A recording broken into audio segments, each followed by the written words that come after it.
ইসলামী ছাত্র শিবির কেন প্রতিষ্ঠিত হয়েছিল? জাহাঙ্গীরনগর মুসলিম বিশ্ববিদ্যালয় থেকে মুসলিম শব্দ বাদ দেওয়া হয়েছিল। তারা আবারও ক্যাম্পাসগুলোতে দখলদারিত্ব এবং হত্যার রাজনীতি শুরু করার চেষ্টা করছে। কিন্তু ইসলামী ছাত্র শিবিরের অগ্রযাত্রাকে আজ পর্যন্ত কেউ দমিয়ে দিতে পারেনি। আমাদের প্রাণপ্রিয় কাফেলা, আমাদের আবেগ ভালোবাসার নাম, শত শহীদের রক্তে রঞ্জিত কাফেলা, শত আহত পঙ্গুত্ব বরণকারী ভাইদের যে কাফেলা, শত শহীদের পরিবারের আবেগের যে কাফেলা, বাংলাদেশের স্বাধীনতার সার্বভৌমত্বের অতন্ত্র প্রহরী শহীদ কাফেলা বাংলাদেশ ইসলামী ছাত্র শিবির ঢাকা মহানগর কর্তৃক আয়োজিত আজকের এই প্রতিষ্ঠাবার্ষিকী র্যালি উত্তর সমাবেশে সম্মানিত অতিথিবৃন্দ, সম্মানিত সাংবাদিক ভাইয়েরা, প্রিয় উপস্থিতি, আসসালামু আলাইকুম ওয়া রাহমাতুল্লাহি ওয়া বারাকাতুহু।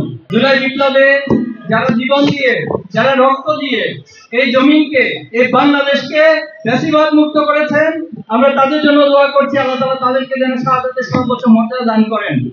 এখন পর্যন্ত যারা আহত অবস্থায় আছেন তাদের জন্য দোয়া করে আল্লাহ তাআলা তাদেরকে সুস্থতা দান করুন, আল্লাহুম্মা আমিন। সম্মানিত উপস্থিতি, ইসলামী ছাত্র শিবির কেন প্রতিষ্ঠিত হয়েছিল? এই প্রশ্ন যখন আমরা উত্তর খুঁজতে যাই, আমাদেরকে ইতিহাসের দিকে তাকাতে হয়। বাংলার এই জমিন, এই ভূখণ্ড ইসলামী ভাবধারা এবং ইসলামী জাতিসত্তার উপরে গড়ে উঠেছিল। কিন্তু দুর্ভাগ্যজনক হলেও সত্য, ৭১ পরবর্তী বাংলাদেশকে সংবিধানে ধর্মনিরপেক্ষতা এবং সমাজতন্ত্রের নামে ইসলাম এবং ৭১কে মুখোমুখি দাঁড় করিয়ে দেওয়া হয়েছিল। সংবিধান কর্তৃক বাংলাদেশকে একটি ইসলাম বিমুখ এবং ইসলাম বিদ্বেষী রাষ্ট্র হিসেবে তারা প্রতিষ্ঠিত করতে চেয়েছিল। আপনারা জানেন, জাহাঙ্গীরনগর মুসলিম বিশ্ববিদ্যালয় থেকে মুসলিম শব্দ বাদ দেওয়া হয়েছিল। বাংলাদেশের বিশ্ববিদ্যালয়গুলোর মনোগ্রামে রব্বি জিদনি ইলমা এই শব্দকে উঠিয়ে দিয়ে শিক্ষা ব্যবস্থা এবং শিক্ষাঙ্গনকে ইসলামের বিপরীত মুখে দাঁড় করিয়ে দেওয়া হয়েছিল। সংগ্রামী উপস্থিতি, সেই ধারায় আমরা দেখেছি রক্ষী বাহিনী এবং লাভ বাহিনীর নামে বাংলাদেশে গুম, খুন এবং হত্যার রাজত্ব কায়েম করা হয়েছিল এবং স্বৈরাচার প্রতিষ্ঠার জন্য শেখ মুজিব এদেশে বাকশাল কায়েম করেছিল।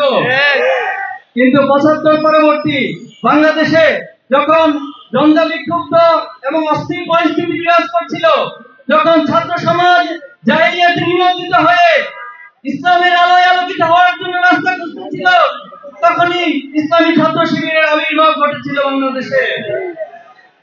ঢাকা বিশ্ববিদ্যালয়ের কেন্দ্রীয় জামে মসজিদ থেকে শুরু করে যে কাফেলা সেদিন যাত্রা করেছিল, সেই কাফেলা আজ অবধি শত শত শাহাদাতের নজরানা পেশ করেছেন, শত শত জুলুমের নজরানা পেশ করেছেন, কিন্তু ইসলামী ছাত্র শিবিরের অগ্রযাত্রাকে আজ পর্যন্ত কেউ দমিয়ে দিতে পারেনি। সংগ্রামী উপস্থিতি, ইসলামী ছাত্র শিবির তার যাত্রা থেকে এদেশে সৎ, দক্ষ এবং দেশপ্রেমিক নাগরিক তৈরির এক গঠনমূলক ছাত্র রাজনীতির যাত্রা শুরু করেছিল।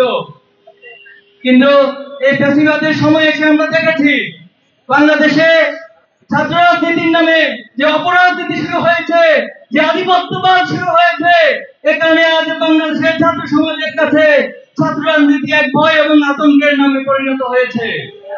কিন্তু ৫ই আগস্ট পরবর্তীতে ইসলামী ছাত্র শিবির তার সর্বোচ্চটুকু দিয়ে চেষ্টা করে যাচ্ছে বাংলাদেশের গঠনমূলক ছাত্র রাজনীতি মেধা এবং নৈতিকতার চর্চার মধ্য দিয়ে আবার বাংলাদেশে একটি সুস্থ ধারার রাজনীতি প্রতিষ্ঠার জন্য। কিন্তু এই জায়গাতে এসে আমরা কিছু প্রতিপক্ষ ভাইদেরকে পাচ্ছি, তারা বারবার আগের জায়গাতে বাংলাদেশের ছাত্র রাজনীতি নিয়ে যেতে চাচ্ছে। তারা আবারও ক্যাম্পাসগুলোতে দখলদারিত্ব এবং হত্যার রাজনীতি শুরু করার চেষ্টা করছে।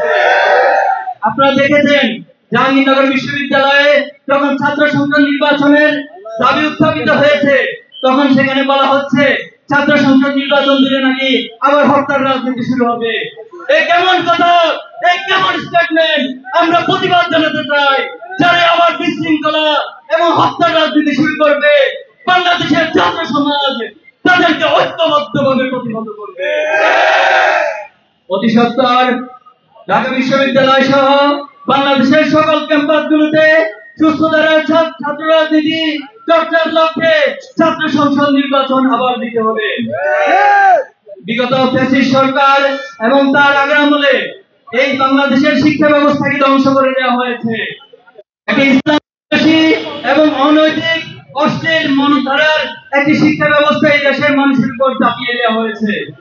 আমরা বলতে চাই এই সরকার দ্রুত সময়ের মধ্যে একটি স্বাধীন এবং ইসলামী মূল্যবোধের ভিত্তিতে স্বাধীন শিক্ষা কমিশন গঠন করে শিক্ষা ব্যবস্থার পূর্ণ প্রদান করতে হবে।